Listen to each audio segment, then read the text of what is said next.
फ़ख्र पाकिस्तान अरशद नदीम को ABN news और sports buzz की टीम की तरफ से खिराज तहसीन और सलाम। ज़बरदस्त कामयाबी पाकिस्तानियों का सर फ़ख्र से बुलंद कर दिया और इस कामयाबी को पूरा पाकिस्तान सेलिब्रेट कर रहा है। अरशद नदीम पाकिस्तान के लिए गोल्ड मेडल लाए हैं और एक उम्मीद बंदी है कि आने वाले वक्त में भी ऐसा होगा। बहुत सारे इनामात एज़ाज़ात का ऐलान किया जा रहा है, करोड़ों रुपए के इनामात का ऐलान किया जा रहा है सूबाई हुकूमतों की जानिब से, इसी तरह से गवर्नर्स की जानिब से, सदर पाकिस्तान की जानिब से सिविल एजाज़ देने की बात हो रही है। कोई उसको गाड़ी दे रहा है, कोई उसको करोड़ों रुपया देने की बात कर रहा है, कोई लाखों रुपया दे रहा है और इसी तरह के अनाउंसमेंट्स अभी तक सामने आ रही हैं। लेकिन एक इनाम ऐसा आया है जो अरशद नदीम के ससुर ने दिया है, वो बड़ा ज़बरदस्त है और मुझे तो ज़ाती तौर पर बहुत अच्छा लगा। उसके ससुर ने उसके लिए भैंस उसको इनाम देने का ऐलान किया है और अब बहुत सारे लोग इसका मजाक उड़ा रहे हैं। ऐसा नहीं है, हमारे पाकिस्तान में मुख्तलिफ इलाकों में और खुसूसन पंजाब में ये रिवायत रही है कि जब बेटी की शादी की जाती है तो जहाँ पर जहेज़ दिया जाता है, साथ में जो ज़मींदार लोग हैं जो देहातों से ताल्लुक़ रखते हैं वो अपनी बेटी को भैंस भी साथ में देते हैं। और इसी तरह से अरशद नदीम के ससुर ने अपने इस कामयाबी पर भैंस इनाम में देने का ऐलान किया है, जहाँ पर करोड़ों रुपए लोग कर रहे हैं। कोई गाड़ी दे रहा है, कोई पेट्रोल लाइफ टाइम फ्री का ऐलान कर रहा है। तो मुझे तो ये इनाम बहुत अच्छा लगा है क्योंकि ये एक रवायत भी है। तो अरशद नदीम के ससुर ने उस रवायत को ताज़ा किया है दोबारा से और ज़बरदस्त। और अरशद नदीम की इस कामयाबी को पूरा पाकिस्तान सेलिब्रेट कर रहा है। और सबसे अहम चीज़ ये है कि जो अरशद नदीम ने की है वो ये है कि एक मायूसी में एक उम्मीद का पैगाम दिया है और तमाम ही जो गेम स्पोर्ट्स से जुड़े हुए लोग हैं उनको एक पैगाम मिला है कि आपने मायूस नहीं होना, बल्कि आपने हालात पे रोना धोना भी नहीं करना। ये भी नहीं कहना कि वसाइल नहीं हैं, मसाइल हैं। अरशद नदीम के साथ भी ऐसा ही था, लेकिन उसने अपनी कमिटमेंट शो की, आगे बढ़ा और यही वजह है कि पेरिस ओलंपिक्स में आज पाकिस्तान 40 साल बाद एक गोल्ड मेडल लेकर आया। 30 साल बाद कोई भी मेडल पाकिस्तान लेकर आया है, तो ये एक बहुत बड़ी कामयाबी है। इस पर हम बात करेंगे, लेकिन यहाँ शामिल करेंगे आज की टॉप स्टोरीज। कौमी हीरो अरशद नदीम का वतन वापसी पर पुरतपाक इस्तकबाल, मियां चन्नू और मुल्क भर में जश्न का समा। कौम का प्यार देखकर खुशी के मारे नींद ही नहीं आ रही। घुटने की सर्जरी के बाद 2 मरतबा इंजरी हुई मगर मेहनत जारी रखी, अरशद नदीम का बयान। मेरी वालिदा ने अरशद नदीम को पूरे दिल से बेटा बोला है, नीरज चोपड़ा की मीडिया से गुफ्तगू। 40 साल बाद पाकिस्तान को गोल्ड मेडल दिलाने पर अरशद नदीम के ससुर का दामाद को तोहफे में भैंस देने का ऐलान। पेरिस ओलंपिक्स अमेरिका की हुक्मरानी के साथ खत्म। 126 मेडल के साथ पहली पोजीशन, 91 मेडल के साथ चीन का दूसरा नंबर रहा। अरशद नदीम की तरह हम भी कौम को खुशियां देने की कोशिश करेंगे। कप्तान test cricket team Shan Masood की प्रेस कॉन्फ्रेंस। बांग्लादेश ने दौरा पाकिस्तान के लिए 16 रुकनी टेस्ट स्क्वाड का ऐलान कर दिया। नजमुल हसन शंतू टीम की क़यादत करेंगे। और शाहीन शाह अफरीदी ग्राउंड के अंदर लाहौर कलंदर्स के मालिक हैं, इन्हें हटाया नहीं जा सकता। CEO Lahore Qalandars Atif Rana. Top stories आपने जानी है और बात हो रही है अरशद नदीम के हवाले से, हर तरफ जश्न का समा है। इसी पर हम बात करेंगे। हमारे साथ मौजूद हैं वेट लिफ्टर, गोल्ड मेडलिस्ट नो दस्तगीर भट्ट साहब। बहुत शुक्रिया, आपने हमारे लिए वक्त निकाला। अरशद नदीम की कामयाबी और कुछ दिन पहले आप हमारे प्रोग्राम में मौजूद थे इस मुकाबले से पहले जो अरशद नदीम का हुआ था, और आपने भी नेक तमन्नाओं का इजहार किया था और आपने कहा था कि मुझे लग रहा है कि अरशद नदीम ज़रूर पाकिस्तान के लिए जीतेंगे। कितनी बड़ी कामयाबी है ये पाकिस्तान के लिए और उन तमाम लोगों के लिए जो स्पोर्ट्स से जुड़े हुए हैं। जी सबसे पहले तो मैं अरशद नदीम को और पूरी कौम को जो है बहुत बहुत मुबारक पेश करता हूँ। ये पाकिस्तान के लिए बहुत बड़ी माशाल्लाह अचीवमेंट थी और हमारी स्पोर्ट्स के लिए जो इस वक्त जिन खेलों में तवज्जो नहीं दी जा रही थी, ये उनके लिए भी जो थी वो ये बहुत बड़ी अचीवमेंट थी। क्योंकि हुकूमत को अब चाहिए कि ये हुकूमत के लिए एक पैगाम है कि अब जो है ना तो जो बाकी खेलों को भी जो है दी जाए। भट्ट साहब, आपने जिस तरह से खुद ही ये मामला उठा दिया कि हुकूमत के कोर्ट में बॉल चली गई है, उसको अब इकदाम उठाने चाहिए, लेकिन सवाल यहाँ पर ये उठ रहा है कि आप जैसे प्लेयर पाकिस्तान के पास मौजूद हों तो आप क्वालिफाई क्यों नहीं कर पाए थे? क्या आपकी परफॉर्मेंस वजह थी या कहीं और से मामलात ख़राब थे? दरअसल मामला कुछ ये थे कि क्योंकि जब मैं कॉमनवेल्थ गेम्स जीता था तो उसके बाद जो हमारी पाकिस्तान वेट लिफ्टिंग फेडरेशन के ऑलरेडी कुछ केसेस चल रहे थे, तो वो कुछ चाह रहे थे कि मैं जो ना सोशल मीडिया पे और मीडिया पे जब भी आऊँ तो मैं उनका जो है शुक्रिया अदा करूँ, क्रेडिट दूँ। लेकिन अनफॉर्चुनेटली जो सारा क्रेडिट था वो सारा था मेरे वालिद साहब का, मेरी फैमिली का, क्योंकि 14 साल से वही मेरी सरपरस्ती कर रहे थे, वही मामला चला रहे थे और मैं ही जानता हूँ वो किस तरह मामला चले और हम जो है ना यहाँ तक जो है ना आए हैं।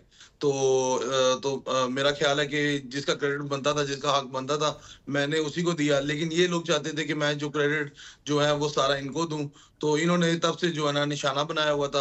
तो ये मौका तलाश कर रहे थे कि कोई ऐसी चीज हो जिससे ये इशू जो है वो क्रिएट कर लें। तो फिर एक मामला ऐसा हुआ कि पाकिस्तान की आपको पता है कहीं भी जो फेडरेशन था वो दो दो बनी है, एक पैनल बॉडी बनी है और एक जो है एसोसिएट है जो इंटरनेशनल बॉडी के साथ वो है।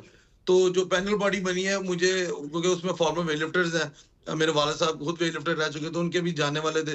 तो मैं जब कॉमनवेल्थ गेम जीत गया है तो मुझे कई लोगों ने जो है इनवाइट किया। हम्म। मुझे हर बंदे ने चाहा कि मैं उनके पास आऊं एज अ गेस्ट, उनके साथ बैठूं, तस्वीरें खिंचवाऊं। तो मुझे जो है ना एक जो पैनल बॉडी थी उनके कुछ लोग थे, उन्होंने मुझे इनवाइट किया फॉर्मर वेट लिफ्टर्स से पाकिस्तान के। तो उनके साथ मेरी मुलाकात हुई, उन्होंने सलाम दुआ की, मेरे साथ तस्वीरें ली, उन्होंने सोशल मीडिया पे लगाई। इन्होंने तब से जो है ना मेरे खिलाफ एक ये नया इकदाम शुरू कर दिया कि ये जो है ना पैनल बॉडी के साथ मिलकर हमारे खिलाफ जो है काम किया जा रहा है। तो फिर मैंने मीडिया में आके ये कहा कि मैं किसी पैनल बॉडी के साथ ही हूँ, मैं उस बॉडी के साथ हूँ जो कि IWF से एसोसिएट करती है, जो कि रिकॉग्नाइज करती है इंटरनेशनल बॉडी के साथ। हम्म। तो ये इन लोगों ने इस बात को नहीं माना। ये इन लोगों ने कहा कि ये हमारे पास आए, हमें माफीनामा लिख कर दे और फिर जो है ना उसके बाद हम इसे जो है ना अपना प्लेयर मानेंगे। हम्म। तो माफी तो नहीं, माफी तो उस चीज की होती है कि जिस इंसान से गलती हो। तो हम्म। ये चाहते थे कि मैं उस पेपर पे साइन करके मामला तो खत्म कर देता, लेकिन इस बात का मैं सबूत दे देता कि मैंने वाकई ही गलतियां की हैं।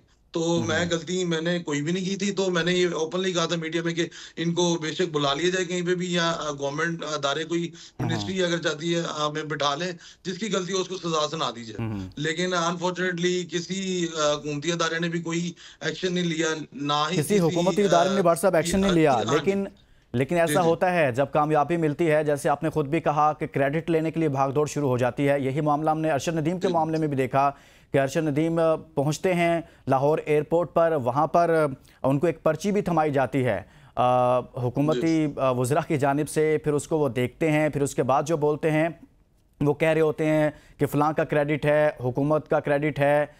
ये क्रेडिट वाला मामला सबके साथ होता है और ये प्लान के तहत होता है, लेकिन उससे पहले जो मामला चल रहे होते हैं तब हुकूमतें उसको पूछती नहीं है, बाद में कहती हैं कि हमें क्रेडिट दो। ये सबके साथ ऐसा होता है क्या?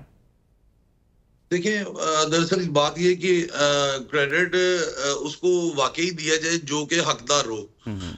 अब अरशद नदीम, इससे पहले तो मेरा ख्याल है हर इंटरव्यू में यही बात की गई कि अरशद नदीम को मतलब जेवलिन थ्रो नहीं लेके दी गई अभी तक, हम्म। या उसको तैयारी के लिए कहीं पे भेजा नहीं गया। अब अचानक से उसने ये ऐसा क्यों कहा, ये बेहतर जवाब जो है वही दे सकता है। तो लेकिन जो मेरे साथ जो हुआ है वो मेरा ख्याल है कि अब अरशद नदीम के साथ भी वही हो रहा है कि क्रेडिट वाली बात पे कि क्रेडिट वो लोग मांगते हैं।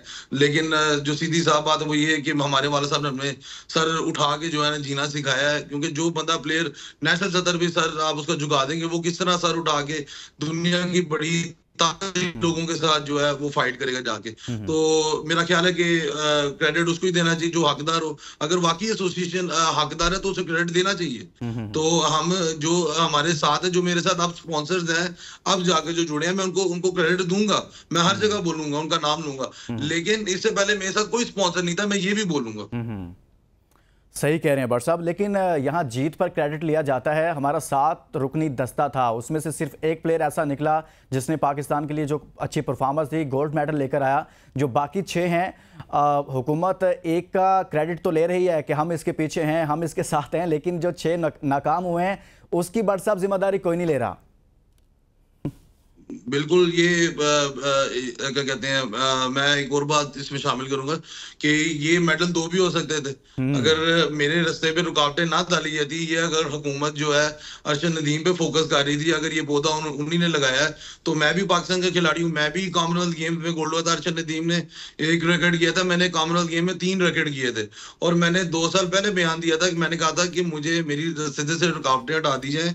ये जो रुकावटें पेश कर रही है फेडरेशन मेरे लिए, इसको हटा दें। तो मैं कोई फैसिलिटेट नहीं आपसे मांगता, कोई अपील नहीं करता, सिर्फ रुकावटें हटा दें, गोल्ड मेडल लेकर आना मेरी जिम्मेदारी है। हम्म। लेकिन अनफॉर्चुनेटली इन्होंने वो भी नहीं किया। अगर इतनी सरपरस्ती ये करते हैं तो मेरा ख्याल है कि इनको चाहिए था कि मेरी भी जो सरपरस्ती है वो भी इनका फिर फर्ज इन्हीं का बनता था। हम्म। क्योंकि अगर अरशद नदीम उस प्रायोरिटी में था तो मेरा ख्याल है कि मैं भी उस लेवल पे हूँ कि मुझे भी प्रायोरिटी पे रखा जाता। आप कह रहे हैं कि अगर हुकूमत आपके रास्ते में जो मुतलका लोग हैं वो रुकावटें खड़ी ना करते और आपको क्वालिफाई करने के लिए मौका फ्राहम किया जाता तो आप भी गोल्ड मेडल ला सकते थे पाकिस्तान के लिए, और 2 गोल्ड मेडल हो सकते थे। जी बिल्कुल, इन्होंने 2022 के बाद मुझे कोई इंटरनेशनल इवेंट पे ना खेलने दिया है, ना पार्टिसिपेट करवाया है। इन्होंने मेरे से जो हारा हुआ बंदा था, 10 बार मुझसे पाकिस्तान में हारा है, उसको वहां पे इन्होंने पार्टिसिपेट करवाया है। एशियन चैंपियनशिप में वो 9वें नंबर पे आया, एशियन गेम पे वो लास्ट नंबर पे आया। इन्हें क्या कहते हैं, कोई मेरिट पे नहीं भेजा गया, ना कोई ट्रायल्स लिए गए, सिर्फ अपनी मर्जी मनमानी में कि ये बंदा जो है ना हमारी क्या कहते हैं खिलाफ, मतलब हमें क्रेडिट नहीं देता, हमें हमारे हिसाब से नहीं चलता, हमारे कहने पे नहीं चलता, तो इस बंदे को जो है साइड पे कर दिया जाए। तो इन्होंने जो आईओसी की तरफ से 30 लाख रुपया जो था वो स्कॉलरशिप मंजूर हुई थी ओलंपिक क्वालिफाई इवेंट के लिए। तो मैंने इनसे इनसे डिमांड की कि मुझे जो है ना मेरी कॉपी प्रोवाइड की जाए। इन्होंने पीओ ने कहा था कि इसको जो है ना आप कॉपी करवा के दे दीजिएगा। इन्होंने जो है ना मुझे वो कॉपी भी फराहम नहीं की कि मैं देख सकूं ये कहाँ पे इस्तेमाल करना है, किस तरह इस्तेमाल करना है। इवन के कॉमनवेल्थ गेम के बाद इन्होंने मेरा वो स्कॉलरशिप ही रोक दिया। हम्म। अब वो मुझे ये भी नहीं पता, मुझे ना वो दिया गया है और ना ही मुझे वो कॉन्ट्रैक्ट की कॉपी दी गई। फिर एक दिन पता लगता कि भाई आपका स्कॉलरशिप जो है वो रोक दिया गया। फिर मैंने जनरल जो क्या कहते हैं आरफ हसन साहब, उनसे मुलाकात हुई एक जगह। तो मैंने उनसे कहा कि सर ये जो मामला है जो फेडरेशन की तरफ से, हम तो फेडरेशन को मानते हैं जो एसोसिएट है, तो ये फिर क्यों ये मामला जो है हमारी मुश्किल जो है खड़ी कर। उनका ये जवाब था कि ये जनाब जो देखें फेडरेशन का दुश्मन होगा वो हमारा दुश्मन है, क्योंकि फेडरेशन जो है हमारी फैमिली है। तो अगर उसके साथ कोई दुश्मनी करेगा तो वो हमारे साथ भी करेगा। तो इस बना पे जो है ना मेरा स्कॉलरशिप भी जो है वो रोक दिया गया था। 9 दस्तगीर भट्ट साहब हमारे साथ मौजूद हैं। गुफ्तगू का सिलसिला जारी है, यहाँ शामिल करेंगे एक ब्रेक। समीला साहब सर को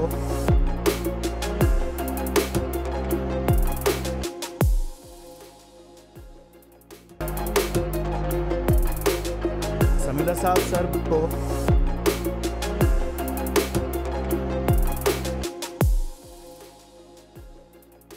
वेलकम बैक। हम बात कर रहे हैं अरशद नदीम की कामयाबी के हवाले से, और गोल्ड मेडलिस्ट पाकिस्तान के बेहतरीन खिलाड़ी 9 दस्तगीर भट्ट साहब हमारे साथ मौजूद हैं। ये तो ऐसी कहानी है जिसको सुनकर लग रहा है कि जो करता धरता थे वो ये नहीं चाहते थे, बल्कि उनको अपना मनसब ज़्यादा अजीज़ था कि इसके बजाय एक प्लेयर पाकिस्तान के लिए खेलता, ओलंपिक्स में पाकिस्तान की नुमाइंदगी करता, और वो प्लेयर जिसमें सलाहियत मौजूद थी वो पाकिस्तान के लिए गोल्ड मेडल ला सकता था, उसके साथ इतनी बड़ी ज़्यादती कर दी गई।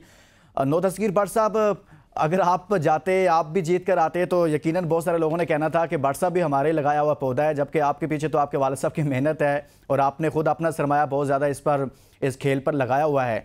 लेकिन अरशद नदीम की ये कामयाबी, क्या आप समझते हैं कि पाकिस्तान में खेलों के फ़रोग के लिए, जैसे बाकी गेम्स हैं जिससे आपका ताल्लुक है या बाकी और प्लेयर्स हैं, इसके लिए फ़रोग का बायस बनेगी, और हुकूमत को क्या करना चाहिए फिर? आप देखें, मेरा ख्याल है कि अरशद नदीम को ये बात जरूर करनी चाहिए थी कि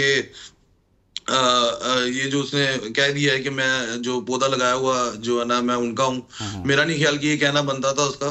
क्योंकि वो मैं क्योंकि उसके साथ भी रहा हूँ, तो मैंने देखा वो खुद ही ट्रेनिंग करता रहा, खुद ही इंजरी से जो है उलझता रहा। तो इसके जो मेरा से करता धरता है सारे वो जनरल अकरम साई साहब हैं।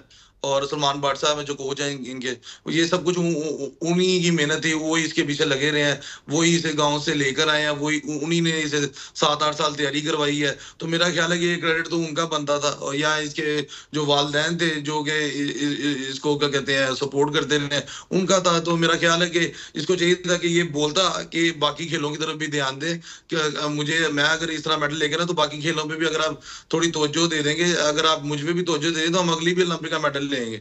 लेकिन इसने क्रेडिट ही वहां पे दे दिया कि मतलब इसका मतलब कि वो सारी तैयारी जो है ऑलरेडी गवर्नमेंट करवा रही थी। तो अगर गवर्नमेंट उससे तैयारी करवा रही थी तो मेरा ख्याल है बाकियों पे भी उतना ही गवर्नमेंट का फर्ज बनता है तैयारी करवाना जितना अरशद नदीम के ऊपर था।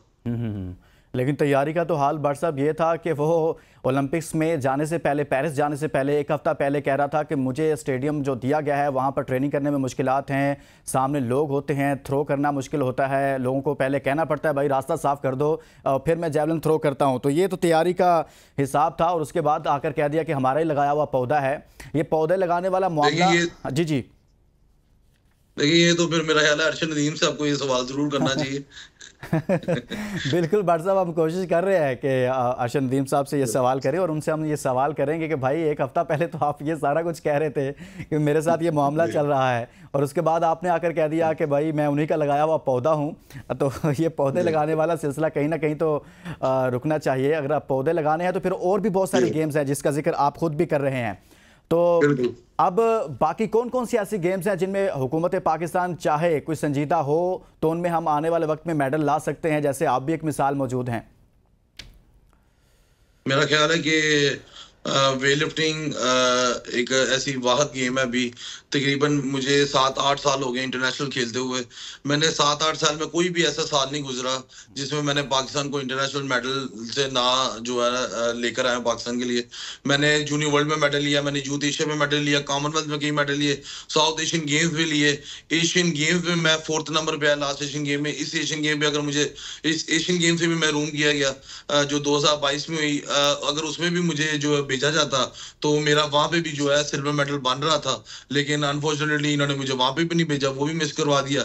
और लगातार 2 साल से जो इवेंट्स हो रहे हैं लगातार मेरे जो है ना इन्होंने मिस करवा रहे हैं और अभी भी करवा रहे हैं। तो मेरा ख्याल है कि हुकूमत को चाहिए कि इस पे जो है सख्त एक्शन लें और इन जितनी भी एसोसिएशन है इनको क्लीन करे, ताकि जो मेरिट पे जो लोग हैं उनको लाके बिठाएं, ताकि मेरिट पे सिलेक्शन हो और मेरिट पे जो लोग हैं वो बाहर जा सकें। अब मैं जो मेडलिस्ट हूँ वो यहाँ पे बैठा हुआ है, जो पाकिस्तान के आई थिंक मेडलिस्ट नहीं थे, वो जो अरशद नदीम मेडलिस्ट था सिर्फ, बाकी जितने भी मेरा ख्याल है कि हैं वो इंटरनेशनल मेडलिस्ट नहीं थे कॉमनवेल्थ गेम में। कॉमनवेल्थ गेम में सिर्फ मैं और अरशद नदीम ही थे मेडलिस्ट। तो मेरा ख्याल है कि इनको एक्शन लेना चाहिए और इनको सख्त एक्शन लेना चाहिए, ताकि ये जो जितनी भी एसोसिएशन है इनको क्लीन किया जाए और जो मेरिट पे जिसका मेरिट बनता है वो जो है इंटरनेशनल कंपटीशन पे वो जाए, ताकि वो पाकिस्तान के लिए मेडल ला सके।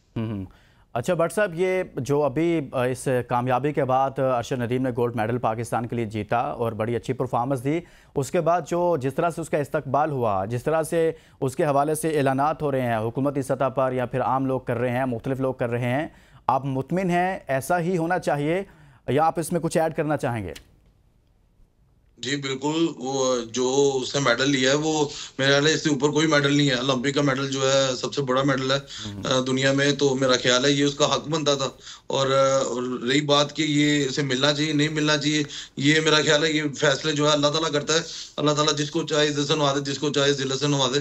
तो ये अल्लाह ताला ने उसके नसीब में लिखा हुआ था जो उसे मिल रहा है।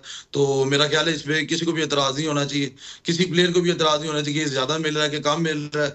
ये उसको जो मिल रहा है ये उसको उसके हक का मिल रहा है और अल्लाह ताला उसे दे रहा है। तो मेरा ख्याल है इस पे एतराज नहीं किसी को करना चाहिए।